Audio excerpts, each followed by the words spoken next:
तो बेहिजाब बने ईरान, कट्टरपंथी लगातार ले रहे हैं इन बच्चियों की जान। आज इसी को लेकर हम चर्चा कर रहे हैं। विदेश मामलों के जानकार संजीव श्रीवास्तव जी हमारे साथ जुड़ गए हैं। असलम बेग जी पॉलिटिकल एक्सपर्ट हैं और आचार्य विक्रमादित्य जी जो कि हिंदू धर्मगुरु हैं वो भी हमारे साथ मौजूद हैं। एक बार फिर से आप सभी का बहुत बहुत स्वागत है।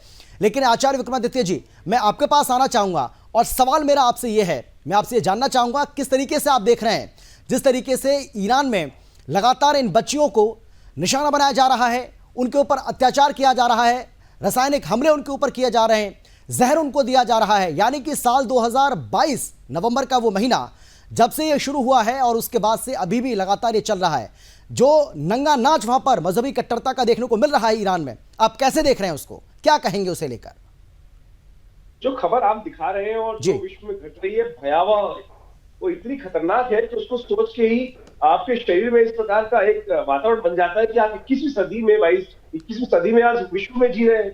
और ऐसा भयावह स्थिति जो कॉलोनी के टाइम पर आज से करीब करीब 400 साल 500 साल पहले जो भयावह स्थिति थी वो आज पूरे विश्व में के समक्ष घट रहा है। बच्चों को ह्यूमन राइट वाले कहाँ है? मुझे बताइए किस प्रकार का, कौन सा इस्लाम, किस प्रकार के धर्म की तरफ बात करने का प्रयास करते हैं जहां बच्चों को स्वाधीनता के अनुसार से जीवन जीने का अधिकार नहीं है। हम स्त्रियों की बात करते हैं, मानव अधिकार की बात करते हैं, स्त्रियां जैसे जीना चाहे वैसे जी सकती हैं, उनकी बात की जाती है। और यहाँ जो खबर आप दिखा रहे हैं वो वास्तविक तौर पे विश्व के बिल्कुल मतलब मानवता के बिल्कुल विरुद्ध में। और यहाँ बैठे हुए लोग भारत के अंदर अगर उसका सपोर्ट करते हैं, मौलाना टाइप के लोग, मुझे लगता है उनसे ज्यादा अमानवीय कोई हो नहीं सकता। इस बात को समझे कि बच्चे इस विश्व की निधि है और उनको जिस प्रकार से आप कह रहे हैं गैस देके, और तो मेरे पास तो खबर और भी है। आज जो स्त्रियां वहां पर हिजाब नहीं पहन रही है वो किसी दुकान में चली जाती है तो कहा जाता है कि कुछ दुकान वाले पे पेनल्टी की जाती है, कुछ दुकान वाले पे अलग अलग प्रकार के टैक्स लगाए जाते हैं। कि किस प्रकार का वातावरण बनाने का प्रयास किया जा रहा है। ये जो भी इस्लामिक बात करते हैं मुझे समझ में नहीं आती। आज इस्लाम एक तरफ तो कहते हैं शांति का धर्म है, शांति का धर्म है, सुकून का धर्म है, पीस का धर्म है। ये पीस है? ये जीवन जीने के अधिकार नहीं है जिनके पास। और आज इस देश के अंदर यही स्थिति भारत के अंदर हो सकती है। आज देख लें कि भारत के अंदर हिजाब को लेकर कैसी कट्टरपंथी हो रही है। और कुछ ही लोग हैं जिनका कुछ नहीं लेना देना नहीं है, वो अपने स्टाइल को लाकर कुछ देर के लिए करते हैं। और बेचारे जो गरीब लोग हैं, जो बेचारे सीधी तरीके से लोग हैं, उन पर ये मार पड़ती है। और उन्हीं पर आज हमारे भारत में भी जिस प्रकार की स्थिति बनाने का प्रयास करें, ईरान उसका एक प्रत्यक्ष उदाहरण है कि भारत में कुछ वर्ष बाद जब ये जिस प्रकार से इस्लाम जो यहाँ पर जो इस्लाम की बात करते हैं, जो हिंद में इस्लाम कन्वर्ट करने की बात करते हैं, दारुल इस्लाम जो बात करते हैं, वो क्या करेंगे इस देश के अंदर, वो वास्तविक तौर पर समझ में आ रहा है। ठीक है, ठीक है। असलम बेग जी, सीधा सवाल जो आचार्य जी कह रहे हैं, मेरा सवाल है ये आपसे कि आपको भी लगता है कि जो हिंदुस्तान के अंदर बुर्के और हिजाब के समर्थक हैं, क्या वो ईरान में इन बच्चियों के ऊपर हो रहे अत्याचारों के भी समर्थक हैं? क्या उसका भी समर्थन करेंगे? वो सीधा सवाल है मेरा। असलम जी, असलम बेग जी आवाज आ रही है आपको मेरी? सुन पा रहे हैं क्या असलम बेग जी? आवाज आ रही है आपको मेरी? चलिए, लगता है आवाज़ उन तक नहीं पहुंच पा रही है। जैसे ही मेरी आवाज़ उन तक पहुंचेगी सवाल उनसे एक बार फिर से हम करेंगे और सवाल जवाब के जो सिलसिला है उसको आगे बढ़ाएंगे। लेकिन संजीव जी, क्या आप सुन पा रहे हैं मुझे? आपको मेरी आवाज़ आ रही है? जी बिल्कुल। संजीव जी, आप हमें ठीक से बता पाएंगे विस्तार से ईरान में जो कुछ भी हो रहा है, साल 2020 नवंबर का वो महीना और उससे लेकर के अब तक लगातार वहाँ पर हम देख रहे हैं किस तरीके से इन बच्चियों के ऊपर अत्याचार ढाए जा रहे हैं, रासायनिक हमले हो रहे हैं। न केवल रासायनिक हमले हो रहे हैं बल्कि उनको जहर भी दिया जा रहा है। और जो जानकारी है, कहा जा रहा है कि अब तक 5000 स्कूली बच्चियां इनका शिकार हो चुकी हैं। जी जी, देखिए समय जो हमने किया है वो होता और पर मानव आनंद गंभीर रूप से किया जा रहा है। महसा अमीनी जिनकी की पुलिस की कस्टडी में डेथ हुई, उसके बाद से ईरान की जो महिलाएं थी और ईरान में जो एक स्वतंत्र विचार रखने वाले जो भी लोग थे, उनका गुस्सा जो है फूट पड़ा। ईरान की जो उस समय तथाकथित जो एक मोरालिटी पुलिस हुआ करती थी, जो कि सारे इमोरल काम, सारे अनैतिक कृत्यों को करने वाली जो पुलिस थी, नाम उसका भले से मोरालिटी पुलिस था लेकिन सारे उसके कार्य अनैतिक हुआ करते थे, उसी की कस्टडी में महसा अमीनी की डेथ हुई थी। और महसा अमीनी के ऊपर यह आरोप वहां पे पुलिस ने लगाया था कि उन्होंने हिजाब को ठीक तरीके से नहीं पहना था, और इसकी वजह से उन्हें डिटेन किया गया, उन्हें टॉर्चर किया गया, और उसी कस्टडी में, पुलिस की कस्टडी में उनकी मृत्यु हो गई। और उसके बाद से जो ईरान की जो महिलाएं थी, उनका गुस्सा फूट पड़ा, वो सड़कों पर आ गई, और उनके साथ वहां पर जो भी और स्वतंत्रता पसंद जो लोग थे वो भी सड़कों पे आए, और तब से ये लगातार मूवमेंट जारी है। ईरान के बारे में मैं थोड़ा पहले बताना चाहूंगा कि ईरान में 1979 का जो इस्लामिक रिवॉल्यूशन तथाकथित हुआ था, उसके बाद से ईरान में महिलाओं के ऊपर दमन, शोषण, बर्बरता, अत्याचार लगातार किए गए। लेकिन 1979 के पहले की अगर बात करें तो जिस समय की शाह का शासन था, उस समय ईरान में स्वतंत्रता थी। ईरान की जो महिलाएं थी वो पश्चिमी ड्रेसेस पहनती थी, वो स्वतंत्र विचार रखती थी, वो स्वतंत्रता के साथ अपने जीवन यापन को करती थी, और उन्हें विश्व के लोकतांत्रिक राष्ट्रों की तरफ से पश्चिमी देशों में जिस तरीके से महिलाओं को स्वतंत्रता और कपड़े और हर तरीके की आजादी होती है किसी लोकतांत्रिक राष्ट्र में, वैसी आजादी थी। वो आजादी उनसे अचानक छीन ली गई। उस समय भी वहां की महिलाओं ने आवाज उठाने की कोशिश की थी, और उस समय भी उसे दमित किया गया। और लगातार ईरान के जो शासक हैं वो अपने तानाशाही के तंत्र को बनाए रखने के लिए वो महिलाओं के ऊपर हर तरीके का जो तथाकथित नियम कानून लगा करके वो अपने दमन को करते हैं, ताकि उनका जो तानाशाही का जो तंत्र है वो बना रहे। और महिलाएं जो कि एक उन्होंने स्वतंत्रता का अनुभव पहले कर रखा है, वो उसी स्वतंत्रता को हासिल करने के लिए जो संघर्ष करती हैं उसको वो दबाया जा सके। तो ईरान के जो शासक हैं वो इस महिलाओं के दमन के माध्यम से वो अपनी सत्ता के तंत्र को बनाए रखना चाहते हैं। उनके अंदर हमेशा एक भय रहता है कि यदि महिलाओं ने अपनी आजादी की मांग को बुलंद करके कोई स्वतंत्रता हासिल कर ली तो उनकी जो सत्ता है, जो उनका जो तानाशाही का तंत्र है वो खतरे में पड़ सकता है। तो ये महिलाओं के ऊपर दमन भी उनके अपने भय को दिखाता है, वहां की जो कट्टरतावादी सरकार है उसको दिखाता है। इस्लाम वगैरह, धर्म वगैरह का वो सहारा लेकर के वो अपने जो अनैतिक कृत्यों को जस्टिफाई करने की कोशिश करते हैं। कोई भी धर्म इस तरीके की बर्बरता की इजाजत नहीं देता है, इस तरीके के अत्याचार की इजाजत नहीं देता है। लेकिन ईरान के जो शासक हैं, जो वर्तमान में रईसी सरकार है, वो बेहद कट्टर सरकार है, और वो अनेक तरीके के कुतर्कों के माध्यम से वो महिलाओं पर दमन कर रही है, शोषण कर रही है। आपने बताया 5000 महिलाएं इस तरह की रासायनिक हमलों की शिकार हो रही हैं। अनेक जो प्रदर्शनकारियों को हैंग किया गया है, बहुत सारे प्रदर्शनकारी गोलियों से मारे गए हैं, और बहुत सारे इसमें घायल हुए हैं। महिलाओं के ऊपर लगातार दमन, शोषण, बर्बरता जारी है, और जो कि किसी भी जो है सभ्य समाज के लिए ये बिल्कुल भी अस्वीकार्य है, अनएक्सेप्टेबल है। इसकी घोर निंदा की जानी चाहिए, इसकी घोर निंदा हो भी रही है। तमाम राष्ट्रों ने ईरान के ऊपर इस संदर्भ में सैंक्शंस भी इम्पोज किए हैं। लेकिन ईरान के ये जो एक शासक हैं जिनके अंदर जाहिर है कि कोई तर्क नहीं है, वो एक उनके अंदर कोई शर्म भी नहीं रह गई है कि वो अपनी देश की महिलाओं के ऊपर ही इतना बड़ा दमन, शोषण, बर्बरता कर रहे हैं, और यहाँ तक कि वो रासायनिक हमले कर रहे हैं, और ये इससे अधिक जो है बर्बरतापूर्ण कुछ भी नहीं हो सकता। ठीक है असलम जी, आवाज आ रही है आपको मेरी? आप सुन पा रहे क्या आप असलम बेग जी? असलम बेग जी, मेरी आवाज पहुंच पा रही है क्या आप तक? चलिए ठीक है, चलिए एक बार फिर से हम कोशिश करते हैं आप तक हमारी आवाज़ पहुंचे, उसके बाद सवाल मैं करता हूं आपसे। लेकिन आचार्य जी, मैं आपके पास आना चाहूँगा। सीधा सवाल मेरा आपसे ये है कि अब उसका क्या होगा जो तमाम फेमिनिस्ट तंत्र है, और ऐसा हमने एक प्रगतिशील वर्ग भी देखा है जो ऐसे मुद्दों पर लगातार ये जिताने की कोशिश करता है, वो बताने की कोशिश करता है कि वो कितने मॉडर्न है। जब भी कोई भारत में ऐसा मामला सामने आता है सबसे आगे वो आ जाते हैं पहले, लेकिन ईरान में जो कुछ हो रहा है उस पर कोई बोलने को तैयार नहीं है।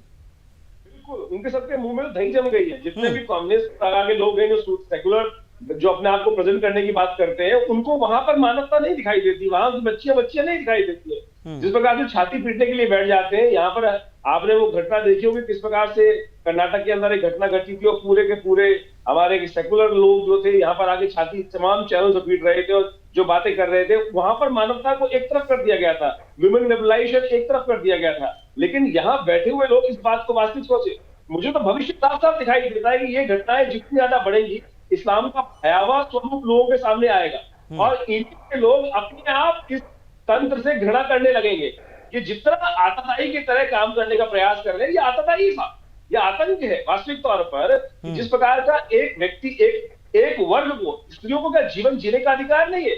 जो हम कहते आए थे इतने सालों तक कि इस्लाम के अंदर स्त्री को पैर की जूती की संज्ञा दी जाती है, वही तो है ये।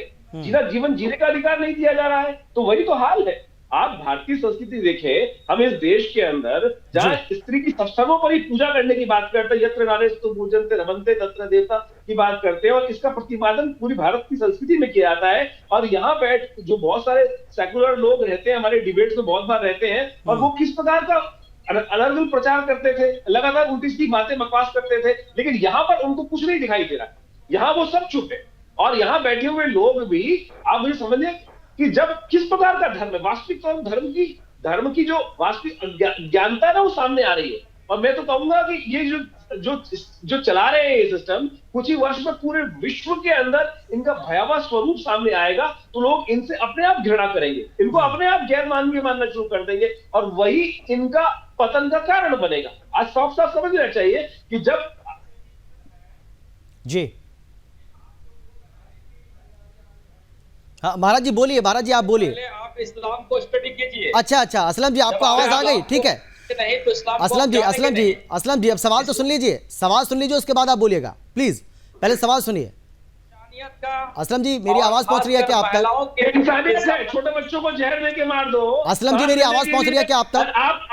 आपको बुर्का पहना देते हैं, आप बुर्का पहन के एक दिन घूम के दिखा दीजिए जरा। आप एक गोली पहन के जरा 4 घंटे के लिए बैठ के दिखा दीजिए एक जगह, आपको सांस लेना मुश्किल हो जाएगा। जिस भयावह स्थिति में आपने एक वर्ग विशेष को रखा हुआ है, समझ में आ जाएगा। अरे आप स्त्रियों में अनाचार करते हो भाई, सांस लेने तक की फुर्सत नहीं होता, सांस तक नहीं आता है। आप जरा खुद पहन के घूम के देखे, दिमाग ठिकाने आ जाएगा।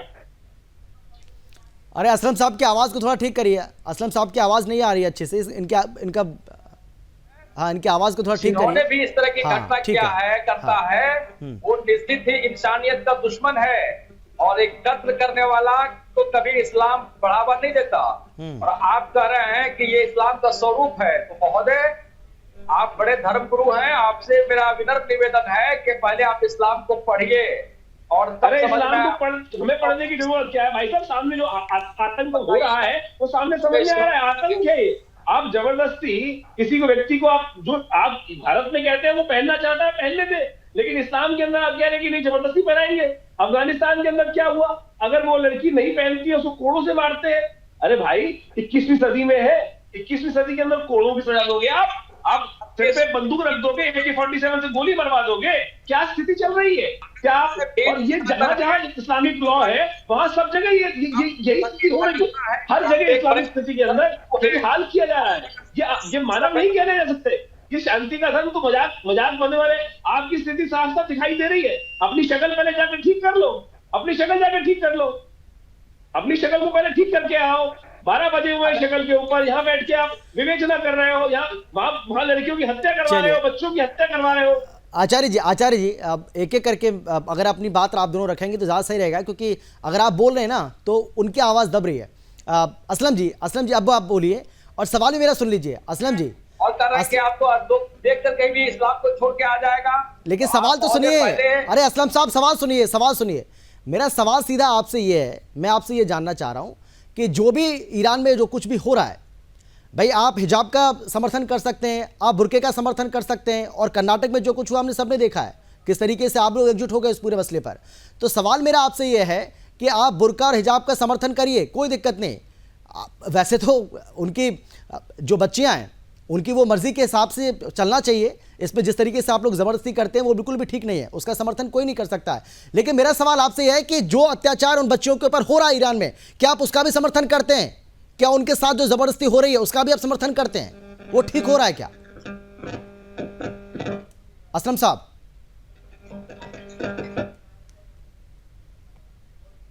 असलम जी मेरी आवाज़ आपके पास नहीं पहुंच रही है, वाकई में आपके पास सवाल का जवाब नहीं है, मुझे समझ नहीं आ रहा है, मैं तो समझ ही नहीं पा रहा हूं। क्योंकि जब आचार्य जी बोलते हैं तो आप उनकी बात का जवाब देने लगते हैं, मैं सवाल करता हूं तो आप उधर उधर देखने लगते हैं। असलम साहब आवाज आ रही है आपको मेरी? सुन पा रहे हैं क्या? चलिए ठीक है, लगता है आवाज जा ही नहीं रही उनके पास। हाँ संजीव जी आप बोलिए, और संजीव जी मैं आपसे ये जानना चाह रहा हूं कि संयुक्त राष्ट्र आपको नहीं लगता है कि इस पूरे मामले में एक बड़ा रोल प्ले कर सकता है, लेकिन संयुक्त राष्ट्र भी सिर्फ निंदा तक सीमित है, निंदा कर रहा है वो। देखिए मेरा पहले जी चाहूंगा कि हमारे अपने देश में हमने ये देखा है कि कई एक ऐसा वर्ग है जो कि जाहिर है कि उसकी जो सोच है उसमें एक छद्म व्यवहार दिखाई देता है। वो जब कभी भी ऐसे मुद्दे आते हैं, जैसे कर्नाटक की आपने जो चर्चा की, जो अनेक अन्य जो मसले आते हैं, वो उसमें तो अपनी वो लगातार अपना आवाज उठाना शुरू कर देते हैं, तरह तरीके से उसको प्रसारित करने की कोशिश करते हैं। लेकिन जब ईरान में जो महिलाएं जब हिजाब को लेकर के, हिजाब के विरोध में ये जो संघर्ष कर रही है, इतना बड़ा आंदोलन उन्होंने छेड़ रखा है, जो चाइना के वीगर मुस्लिम्स के साथ जो अत्याचार हो रहा है उसका जब विषय आता है, और अनेक ऐसे जो मुद्दे आते हैं कि जहां पर अनेक मुस्लिम कम्युनिटी के ऊपर दमन शोषण हो रहा है विश्व की अन्य जगहों पर, तो वहां पर ये जो तथाकथित वर्ग है, ये जो वर्ग है, वो बिल्कुल चुप्पी साध जाता है, इसके ऊपर वो जरा भी आवाज नहीं उठाता। लेकिन जब अपने देश के अंदर कुछ ऐसे विषय होते हैं तो वहां पर वो बड़े तरीके से उसको पुरजोर तरीके से उठाने की कोशिश की जाती है। तो मुझे लगता है कि ये जो है सोच जो है, ये एक छद्म सोच है, और ये जो धर्मनिरपेक्षता वगैरह की जो लोग बात करने वाले हैं, ये छद्म धर्मनिरपेक्षता का जीवंत उदाहरण हमारे अपने देश में ही मिलता है। और इसका बड़ा नुकसान ये होता है कि जो जनमानस है, अपने देश का जो जनमानस है, उसके अंदर भ्रम फैलता है, उसके अंदर एक दिशाहीनता की स्थिति आती है, निराशा की स्थिति आती है। और इस तरीके के जो सोच रखने वाले जो लोग हैं, जो कि जाहिर है कि जो छद्म धर्मनिरपेक्षता की जो बात करने वाले लोग हैं, वो उन्होंने इस देश का बहुत ही अधिक नुकसान किया है। और मेरा ऐसा स्पष्ट रूप से मानना है कि यदि उनका ऐसा ही व्यवहार रहा तो आने वाले समय में वो डिस्क्रेडिट हो जाएंगे। इसी तरीके की सोच रखने वाले लोग अपने देश में ही नहीं, अमित जी, विश्व में अनेक जगहों पर पाए जाते हैं। विश्व में अभी आपने देखा कि आचार्य जी, आ रहा हूं आपके पास। लंदन में एक बीबीसी की एक रिपोर्ट बनाई गई। बीबीसी ने एक रिपोर्ट प्रकाशित की जिसमें कि 20 साल पहले के एक इशू को उठा करके भारत में सांप्रदायिक सौहार्द की स्थितियों को बिगाड़ने की कोशिश की गई। भारत के प्रधानमंत्री श्री नरेंद्र मोदी को टारगेट करने की कोशिश की गई। उसी तरीके से भारत के आर्थिक तंत्र पर हमला करने के लिए हिंडनबर्ग वगैरह जैसी रिपोर्ट बनाई गई, ताकि भारत की जो इकोनॉमिक क्रेडिबिलिटी है उसके ऊपर आंच आए। तो भारत के अंदर भी एक ऐसा वर्ग मौजूद है और विदेशों में भी एक ऐसा वर्ग मौजूद है जो कि छद्म धर्मनिरपेक्षता और छद्म व्यवहार के लिए कुख्यात है। और इस तरीके के जो ग्रुप्स हैं उससे अपने देश के लोगों को भी सावधान रहने की जरूरत है, विश्व में भी अन्य जगहों पर सावधान रहने की जरूरत है। एक स्पष्ट सोच होनी चाहिए, एक स्पष्ट ऐसी सोच होनी चाहिए जो देश को, समाज को, संसार को आगे ले जाने का कार्य करे, न कि भ्रम फैलाने का कार्य करे, न कि दोहरा मापदंड जो है प्रसारित करने का कार्य करे, जो कि अपने देश में एक जो तथाकथित वर्ग है वो करता हुआ दिखाई देता है। कई मुद्दों पर तो वो बिल्कुल शांत हो जाता है और कई मुद्दे जो उनके अपने हित के हिसाब से होते हैं वहां पर वो पुरजोर तरीके से उसको प्रसारित करने की कोशिश करते हैं। तो ये जो दोहरा मापदंड है, ये दोहरा मापदंड स्पष्ट रूप से इस ग्रुप का दिखाई देता है और जो कि मुझे लगता है कि इसने देश का काफी अहित किया है। ठीक है आचार्य जी, आप अपनी बात रखिए, उसके बाद मुझे जानकारी मिल रही है कि असलम साहब को मेरी आवाज जा रही है। हाँ आचार्य जी, आप बोलिए पहले। देखिए, मेरा कहने का मतलब यह है कि यूनाइटेड नेशंस वास्तविक तौर पे जिस प्रकार से एक केवल मोहरा बन के रह गया है, वो केवल विश्व के जो विकसित देश है वो अपने उपयोग के लिए उसको यूज करते हैं। उनका कोई अर्थ नहीं है। ह्यूमन राइट्स कमीशन की बात की जाती है पूरे विश्व में ह्यूमन राइट्स की बात करने के लिए, ये केवल मोहरे हैं विश्व के एक वाणिज्य व्यवस्था की। उनको कोई भी मतलब नहीं है किसी प्रकार से भी कि इसके देश में, किस देश में अनर्थ हो रहा है, किस देश के लोग वहां भूखे मर रहे हैं। तमाम इस्लामिक कंट्रीज, 56 से ऊपर इस्लामिक कंट्रीज में से मैं कहूंगा 50 के आसपास कंट्रीज में यही हाल हो रहा है। वहां पर केवल जो डेवलप्ड कंट्रीज है, चाहे वो अमेरिका हो, चाहे वो रशिया हो, चाहे वो पूरा यूरोप हो, जिस भी क्षेत्र के लोग हैं वो केवल उनको अपने लाभ के लिए उपयोग करते हैं और उनको वहां की किसी भी मानव से कोई मानवता करने का बिल्कुल प्रयास ही नहीं किया जाता। और यहाँ पर जिस प्रकार की राजनीतिक फंडिंग करके बहुत सारे लोगों को जिस प्रकार से व्यवस्था मोहरे बना के रख दिया गया है भारत के अंदर, वो इस भारत का क्षय कर रहे हैं। और इस वक्त सोचिए कि मतलब लगातार अभी हमारे जो संजीव जी बता रहे थे किस प्रकार के वास्तविक तथ्य हैं कि जबरदस्ती भारत को बदनाम करने के लिए विभिन्न प्रकार की एजेंसीज पूरे विश्व में लगी हुई है। और जिस प्रकार से हाल मचे हुए हैं, एक विश्व के बहुत बड़े उद्योगपति कैसे भारत की इस व्यवस्था को खराब करने में लगे हुए हैं, कितना पैसा वो भारत में नरेंद्र मोदी की सरकार को हिलाने में लगे हुए हैं, वो हर एक को पता है। और भारत के कितने राजनीतिक दल के लोग, किन किन परिवार के लोग उनके साथ लगे हुए हैं, ये सारे के सारे पढ़े लिखे लोग हैं। इनमें से एक भी व्यक्ति अनपढ़ गवार नहीं है। उनको भी दिखाई देता है कि मानवता की हत्या हो रही है, लेकिन केवल राजनीतिक स्वार्थ के लिए। ये केवल ना आदमी को आदमी मानते हैं, ना उनको केवल भूंगे समझकर जिस प्रकार से छौंक दिया जा रहा है, केवल आहुति दे दी जा रही है। इनको केवल अपने पैसे, अपने ऐशो आराम, सबसे, मैं कह रहा हूं इसमें इस्लाम के भी लोग होंगे बड़े बड़े, उनको इस्लाम से भी कोई लेना देना नहीं है। ये केवल अपने राज्य को करने के लिए, अपने सुख के लिए जो साधारण जीव है, जो साधारण लोग हैं पूरे विश्व की, उनको समाप्त कर रहे हैं, उनकी तिलांजलि दे रहे हैं। और ये वास्तविक सच्चाई है। और यहाँ के बैठे हुए मौलाना लोग, जिनको बेचारों को कोई लेना देना नहीं है, टीवी पे आने के लिए, कुछ व्यवस्था करने के लिए जबरदस्ती विरोध करने बैठ जाते हैं। उनको भी पता है यदि इनको कहा जाए कि ईरान भेज देते हैं, भैया चले जाओ जरा घुमाओ अपने बीवी बच्चों को लेकर, मैं कहूंगा नहीं जाएंगे, बिल्कुल जाने की हिम्मत नहीं है। जगह जाए, जाके रह के देख के आए, अपनी बीवी बच्चों को लेकर 10 दिन घूम ही आए। असलम साहब जाएंगे क्या आप ईरान जाएंगे अपने परिवार के साथ? इस वक्त जो वहां पर हालात बने हुए हैं, क्या आप जाएंगे? असलम साहब आवाज आ रही है आपको? हाँ बोलिए, आप बोलिए। जी जी जी जी बोले। हाँ हाँ बोलिए बोलिए। क्या पूछते सवाल पीछे फिर से? असलम साहब सवाल तो मैंने पहले आपसे किया था, सवाल मेरा आपसे यही है कि जो कुछ भी ईरान में हो रहा है, भारत में बहुत सारे ऐसा मुसलमान हैं जो बुर्के का समर्थन करते हैं, हिजाब का समर्थन करते हैं, उसके समर्थक हो सकते हैं, लेकिन जो वहां पर बच्चियों पर अत्याचार हो रहा है, क्या उसके भी समर्थक हैं वो? बिल्कुल नहीं जाएंगे वहां पे, ये बिल्कुल नहीं। वो ईरान में हो कि दुनिया के किसी हिस्से में हो, चाहे बच्ची हो या लड़का हो या लड़की, इंसान है या किसी भी जीव जंतु हो, किसी की भी हत्या के विरोध में है। और पूछ रहे हैं कि वो क्या ईरान जाएंगे? हम भारत के मुसलमान ईरान क्यों जाएंगे? वहां से मुसलमानों का क्या रिश्ता हमारा वहां? लेकिन अगर दुनिया के किसी हिस्से में कुछ हो रहा है तो उसका हम विरोध करते हैं। मुसलमान तो मुसलमान के साथ जीता है, हम तो काफिर है।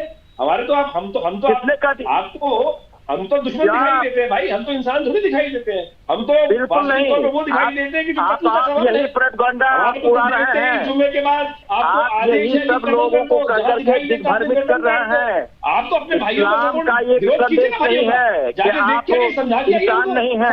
आपको अगर किसी ने बता दिया है तो वो आप वापस कीजिए, ये गलत बताया गया, आपको ये बता दिया जाता है ना, आप इंसान नहीं है, कोई बात नहीं है। जो वास्तविक तौर पर पूजनीय पुस्तक है उसके हिसाब से तो यही लिखा है कि तमाम विश्व के जितने भी इस्लाम के मानने वाले लोग हैं वो एक दूसरे के भाई हैं, एक दूसरे के भाई की तरह सपोर्ट करते हैं। एक दूसरे भाई पे दिक्कत आई, दूसरा भाई खड़ा हो जाना चाहिए। आपकी बहनों पर दिक्कत आ रही है, वहां पर क्यों नहीं खड़े हो रहे भाई?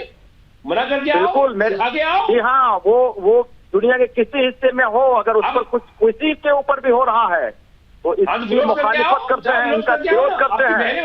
आपकी बहनें वहां पर खासतौर पर फंस रही है, उन बच्चियों पर, बेचारों पर कितना आतंक हो रहा है, जाके समझा के आइए ना अपने भाई लोगों को।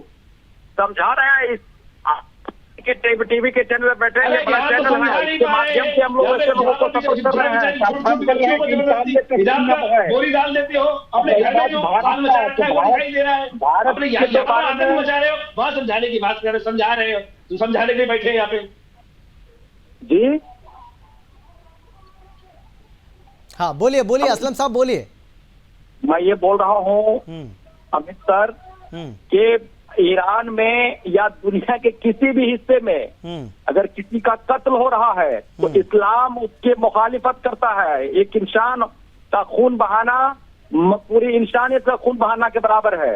ये जो बैठ कर रहे हैं कि ऐसा हमको इंसान नहीं मानता, दुश्मन मानता है, ये प्रोपेगेंडा है। पारसी लोग रहते थे, पर्शियंस रहते थे, उनको मार मार के जब कन्वर्ट किया था, उनके वहां पे जीने के अधिकार को छीना था, तब कौन सा इस्लाम की विरोध कर रहे थे? तब तो आप इस्लाम की छाती पीट, इस्लाम के लिए सपोर्ट करने बैठ गए थे। सारे पर्शियन को आप लोगों ने कन्वर्ट कर दिया पिछले 70-60 सालों में, सारे 60 सालों में पर्शियन को मार मार के भगा दिया वहां से, उनकी हत्या कर दी। अगर ना हो तो ये अलग बात है, उनके पास बड़ा टीवी चैनल ना हो अलग बात है। इस्लाम हमेशा गलत के खिलाफ है और रहेगा।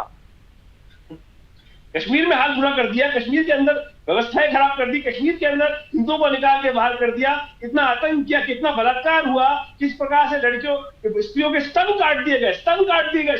सोच के आपको शर्म नहीं आती? कह रहे शांति का धर्म, ये शांति की बात करते हैं आप लोग। क्या हाल किया था आपको पता है? कश्मीर के अंदर किस प्रकार से हालत की गई थी, यहाँ बैठ के रोटियां खा रहे थे, घर में बैठ के मजे ले रहे थे, और वहाँ कश्मीर के अंदर क्या हाल कर रहे थे आपके भाई लोग।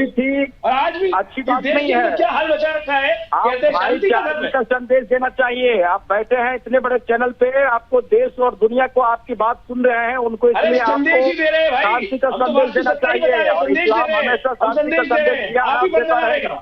हम तो संदेश दे रहे हैं कि भाई ये जो लोग बात कर रहे हैं, कहते कुछ और करनी है, लेकिन हिंदुस्तान के वो इतने बड़े बड़े मौलाना और मौलवी क्या कर रहे हैं? वो संदेश क्यों नहीं दे पा रहे हैं? वो क्यों नहीं बता पा रहे? तो मौलाना वो भी बता देना ईरान, उनसे बात कीजिए, उनको समझाइए भाई, ईरान में जो बच्चियों के साथ हो रहा है, उनके ऊपर जो कहर ढाया जा रहा है, जो अत्याचार हो रहा है, उनको समझाइए ना कि क्या कर रहे हैं ये लोग, इस्लाम के खिलाफ है ये। और एक अपना तैयार कीजिए डेलीगेशन और जाके शिक्षा देके आइए वहां पे जाके। चलिए ठीक है। हाँ संजीव जी आप बोलिए, क्योंकि समय बहुत ज्यादा बचा नहीं है। जी संजीव जी बोलिए। देखिए एक बात मैं और कहना चाहूंगा। देखिए हमारे जो है इस क्षेत्र में एक संगठन है, organisation for Islamic cooperation, OIC। OIC जो है अनेक समय पर हमने देखा है कि वो भारत के आंतरिक मामलों में दखल देने की कोशिश करता है, भारत में कि मुस्लिमों के साथ ये हो रहा है, मुस्लिमों के साथ वो हो रहा है, वगैरह वगैरह। लेकिन ये जो OIC है, जो चाइना में जो 10 लाख वीगर मुस्लिम्स के साथ जो दमन शोषण बर्बरता अत्याचार हो रहा है, उसके ऊपर वो बिल्कुल चुप्पी साध जाता है। पाकिस्तान में जो मुसलमानों के साथ अत्याचार हो रहा है, चाहे वो बलूच हो, चाहे हजारा हो, सिंधी हो, सिया हो, कश्मीरी हो, सभी के साथ जो पाकिस्तान दमन और शोषण करता है, उसके ऊपर ये OIC चुप्पी साध जाता है। ईरान में जो महिलाओं के साथ जो दमन शोषण अत्याचार हो रहा है, उसके ऊपर OIC कोई जो है कदम नहीं उठाता, किसी भी तरीके का अपना प्रोटेस्ट दर्ज नहीं कराता। तो ये जो तथाकथित जो कुछ संगठन भी अंतर्राष्ट्रीय पटल पे इस्लामिक कोऑपरेशन के नाम पर बने हुए हैं, वो इतने छद्म व्यवहार के लिए कुख्यात हो चुके हैं कि उनकी भी कोई प्रासंगिकता नहीं रह गई है, कोई क्रेडिबिलिटी नहीं रह गई है। और जब तक इस तरीके की छद्म मानसिकता रखने वाले लोग रहेंगे, मैं आचार्य जी से बिल्कुल सहमत हूँ, आचार्य विक्रमादित्य जी से बिल्कुल सहमत हूँ कि इन्होंने का भी बहुत बड़ा नुकसान किया है। दूसरे धर्मों को तो ये जाहिर है कि आहित पहुंचाते ही हैं, लेकिन इस्लाम का ही इन्होंने बहुत नुकसान किया है। उसके अंदर ही इतना भ्रम पैदा कर रखा है, इतनी ज्यादा दोहरे मापदंड पैदा कर रखे हैं कि आज इनकी कोई क्रेडिबिलिटी नहीं रह गई है, कोई प्रासंगिकता नहीं रह गई है। तो इस तरीके की छद्म मानसिकता रखने वाले लोगों को जाहिर है कि एक्सपोज करना होगा। इस तरह के लोग समाज के लीडरशिप में नहीं रह सकते, और यदि इस तरीके के जो व्यवहार रखने वाले लोग हैं, यदि उन्होंने अपने कृत्यों को ऐसे ही जारी रखा, तो एक दिन ये पूरी तरीके से आइसोलेटेड हो जाएंगे, इनका समाज में कोई प्रभाव नहीं रह जाएगा। जैसा कि मैंने कहा कि BBC की रिपोर्ट बनाने वाले, हिंडनबर्ग की रिपोर्ट बनाने वाले, OIC जैसे जो संगठन है, पाकिस्तान जैसे जो राष्ट्र हैं, इस तरीके के राष्ट्रों की वजह से पूरे विश्व को, पूरी मानवता को बड़ी क्षति उठानी पड़ी है। इस्लाम धर्म को ही क्षति उठानी पड़ी है। मैं इस बात को बिल्कुल मानता हूं, जैसा कि आचार्य जी ने कहा। ठीक है आचार्य जी, असलम साहब ने तो फोन ही कट कर दिया, फोन उठा भी नहीं रहे अब। ऐसा क्या पूछ लिया आपने उनसे? देखिए वो जो पूछा वो आपने सबके समक्ष पूछा, मैं तो एक बात उठाने जा रहा हूँ। हाँ। UAE से निकला इस्लाम, UAE के मुख्य जगहों से इस्लाम निकला। आज UAE लिबरलाइज हो रहा है। UAE के अंदर जो शेख हैं वो इस चीज को लिबरलाइज कर रहे हैं, बुर्का हटाना, नमाज रोड पे करना, वो सब बदल रहे हैं, सिस्टम को बदलने का प्रयास कर रहे हैं, वो नया अपने आप को मॉडर्नाइज करने का प्रयास कर रहे हैं, आधुनिकता अपनाने का प्रयास कर रहे हैं। लेकिन कुछ जगह आज भी है, आज भारत के अंदर कुछ वर्ष पूर्व तो ये स्थिति थी कि जो UAE में होता था वही यहाँ पर मान लिया जाता था, भाई चांद वहां दिखता था, ईद यहाँ मना ली जाती थी। तो आज वास्तविक तौर पर UAE जिस प्रकार से वहां के लोग पढ़ लिख कर अपनी चीजों को, व्यवस्थाओं को चेंज करने का प्रयास कर रहे हैं, वहां के जो किंग है वो आज व्यवस्थाओं को बदल रहे हैं, लेकिन यहाँ के लोग आज भी, वो क्या कई पूरे पुरानी कहावत है, नया मुल्ला अल्लाह पुकारता है। ये जितने कन्वर्टेड लोग हैं, ये जितने भी जो विदेश हैं, जितने भी, चाहे ईरान की बात करें, चाहे भारत की बात करें, या जितने भी अफगानिस्तान की बात करें, ये सारे के सारे कन्वर्टेड हैं। इनमें अगर यूएई में वास्तविक जो तौर पे जाए और वहां स्थिति देखे तो मैं जो हिंदू हूं या ये यहाँ के हिंदुस्तान के मुसलमान जो है उनको एक ही लेवल पे देखा जाता है। उल्टा हिंदू ज्यादा वहां पर कद्र की जाती है बनस्पत की। वहां तो हमारे हिंदुस्तान के मुसलमानों को पाकी बोला जाता है। इनकी बिल्कुल अगर वहां जाके स्थिति देखे तो वो इनको कोई बहुत अच्छा नहीं मानते। वो कहते हैं ना आचार्य जी, मैं माफी के साथ आपको रोक रहा हूं क्योंकि मेरे पास समय बिल्कुल बचा नहीं है। आपका, इसके साथ ही संजीव जी आपका और असलम साहब, हालांकि आप फोन कट करके चले गए, लेकिन चलिए धन्यवाद तो आपका भी बनता है क्योंकि आपने समय निकाला। वो बात अलग है कि आपके पास ऐसा लग रहा था कि हमारे सवालों के जवाब नहीं थे और आचार्य जी ने भी कुछ ऐसे सवाल दागे जिससे आप बहुत ज़्यादा असहज हो गए।